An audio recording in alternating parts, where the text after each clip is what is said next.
খালেদা জিয়ার জন্য দোয়া চেয়ে কান্নায় ভেঙে পড়লেন ফখরুল।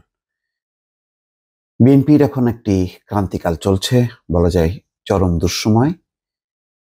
তাদের চোখের সামনে তাদের প্রিয় নেত্রী, দলের চেয়ারপারসন বেগম খালেদা জিয়া আস্তে আস্তে শেষ প্রান্তে চলে যাচ্ছেন। তাকে সুস্থ করার জন্য বা জীবন মৃত্যুর যে সন্ধিক্ষণে তিনি এখন আছেন সেখান থেকে ফেরানোর জন্য তাদের বহুদিনের একটি প্রত্যাশা ছিল, আকাঙ্ক্ষা ছিল যে বিদেশে উন্নত চিকিৎসার জন্য। কিন্তু আইনের কথা বলে সরকার সেই আবেদন বারবার নাকচ করেছে। ফলে তাকে দেশেই চিকিৎসা নিতে হচ্ছে। এখন বলা হচ্ছে যে তার অবস্থা খুবই ক্রিটিক্যাল। সেটি মির্জা ফখরুল ইসলাম আলমগীর তিনি দেখতে গিয়েছিলেন, কিন্তু দেখা পাননি। ডাক্তাররা দেখা করবেন তেমন অবস্থার মধ্যে বেগম খালেদা জিয়া নেই। আসলে কি আছে সেটি ডাক্তাররা এখন পরিষ্কার করছেন না। পরশু রাত 3:30টার সময় তাকে বাসা থেকে হাসপাতালে নিয়ে আসা হয়, যখন নাকি তার শরীরের অবস্থার অবনতি ঘটে। এই অবস্থায় তিনি এখন পর্যন্ত এভার কেয়ার হসপিটালে আছে। পরিস্থিতি অনুধাবন করে বিএনপির মহাসচিব মির্জা ফখরুল ইসলাম আলমগীর সারা দেশের তার দলের নেতা কর্মী শুভাকাঙ্ক্ষীদের দোয়া করার জন্য আবেদন জানিয়েছেন।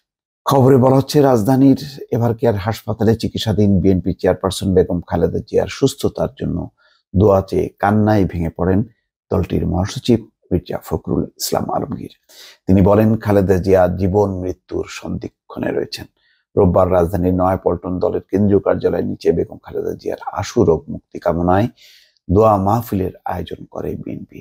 সেখানে বক্তব্য দিতে গিয়ে বেগম জিয়ার জন্য দোয়া চাইতে গিয়ে কান্নায় ভেঙে পড়েন মির্জা ফখরুল। বিএনপির মহাসচিব বলেন, আজকে যে ভয়াবহ যে ফ্যাসিস্ট সরকার, তাদের রাজনৈতিক প্রতিহিংসার কারণে দীর্ঘকাল ধরে বেগম খালেদা জিয়া অবরুদ্ধ হয়ে আছেন। সম্পূর্ণ একটি মিথ্যা মামলায় তাকে সাজা দিয়ে উদ্দেশ্যপ্রণোদিতভাবে রাজনীতি থেকে দূরে সরিয়ে দেওয়ার জন্য কারাগারে আটক করে রাখা হয়েছে। তাকে বাসায় থাকার সুযোগ দেওয়া হলেও পুরোপুরি তিনি অবরুদ্ধ এবং বন্দী আছেন।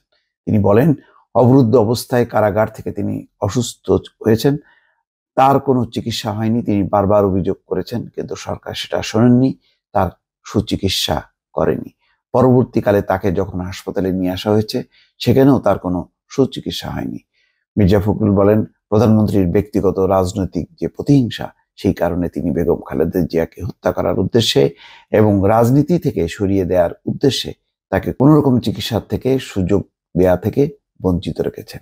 আজকে বিনা চিকিৎসায় বেগম খালেদা জিয়া মৃত্যুর শয্যায় বলে অভিযোগ করেন মির্জা ফখরুল।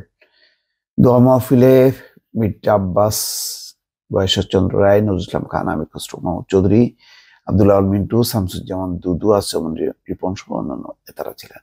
এখন কি হবে এই শেষ পরিণতি, হয়তো তার অপেক্ষায় আছে বিএনপির নেতাকর্মী, সাধারণ মানুষ। দর্শক, ভালো থাকবেন। আল্লাহ হাফেজ।